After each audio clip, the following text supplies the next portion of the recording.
Let's take a look at the financial summary views in StarFlow.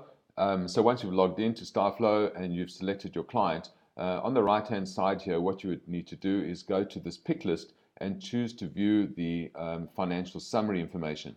Now, this view is not available to everyone, so if you don't see it in your list, you need to talk to IT about giving you access to this view. Once you've selected it, then you will see on the screen a number of financially related columns with financial data related to your jobs.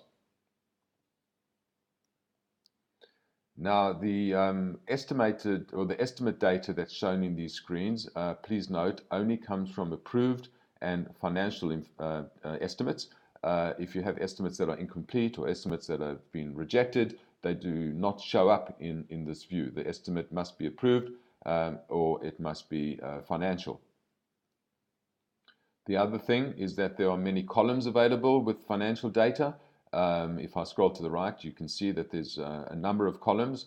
I would suggest that the information that you're most interested in, you should move over to the left-hand side of the screen, and you would do that simply by grabbing one of the columns and just moving it into a position or into an order that makes sense to you. Columns that you're not particularly interested in, you would move over onto the right. If you have a wide screen, of course, you'll be able to see all the columns at once, but if you're working with a laptop, it is easier or much more efficient to have the columns that you most regularly access on the left. The other thing, it's also easiest to work in this view if you are only looking at jobs that are your jobs.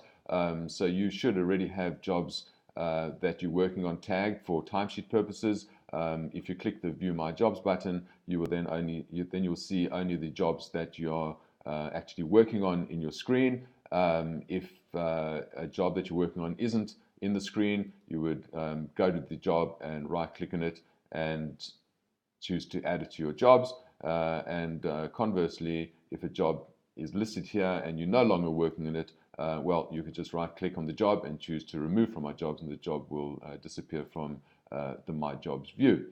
Now, let's take a look at some of the columns that are available. Most of them are very self-explanatory. The estimated hours and the estimated head hour revenue come straight from approved and financial estimates. The actual hours come from actual timesheets that have been entered by staff on these particular jobs, and the actual hour value is simply the hours multiplied by the agreed charge rate for those clients for the different cost centers. Then you've got a difference, which is the difference in dollar terms between the estimated head hour revenue and the actual hour value of the hours that have been spent on the job. Obviously, positive is a better result than a negative.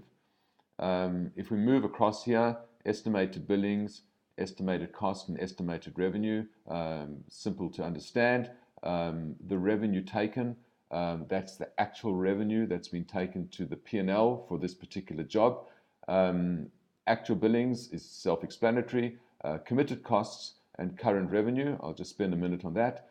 Committed costs on a job are open purchase orders that have been issued to third-party suppliers, plus any invoices that we've received from third-party suppliers. So committed costs, open purchase orders, plus the actual invoices that have been received from suppliers.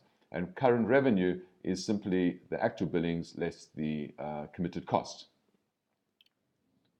With regard to current revenue, so the easy way of thinking about current revenue is that current revenue is the profit or the revenue that would be made on this job if we had to close it right now. So if I had to close this job right now, we would take $13,451 to the P&L for this particular job. The current revenue on a job becomes more and more relevant as a job progresses. When you first start a job and you do some billings, the chances are that there'll be no committed costs on that job yet, no purchase orders have been issued, no third-party suppliers invoices have been received, so committed costs will be zero. So at the time of billing, when you bill a job in the first place, you'll probably find that the current revenue is pretty much the same as your actual billings, which of course is not always correct.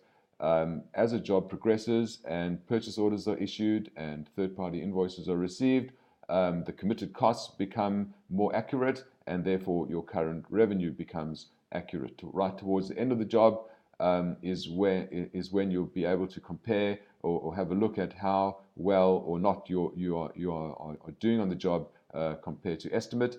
And this different current versus estimate is simply your estimated revenue minus your current revenue. So on this job, our current revenue is 13,451. Our estimated revenue was 12,832. So we're actually $618 above what we estimated on this job at this point in time.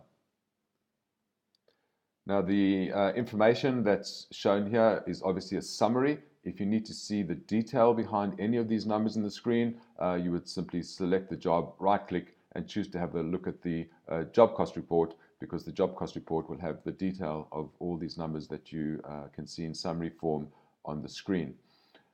So at the moment, I've selected a client, in this case Air New Zealand, and I'm looking at the jobs that I'm working on for this particular client. But obviously you work on many jobs for many clients, and for the easiest way of looking at all your jobs together is by clicking on this My Jobs tab. So My Jobs is going to show you your tag jobs for all your clients, and this is a single point for you to go and have a look at the financial information for all your jobs in one place. Again, if you come into this view and find that there's some jobs on here that you're no longer working on, well, you would just simply right-click on them and choose Remove from My Jobs. And if you find that there's jobs missing, well, you can search for them here. And once you've found them, just tag them as a job that you're working on. And those jobs will then appear in the My Jobs summary tab.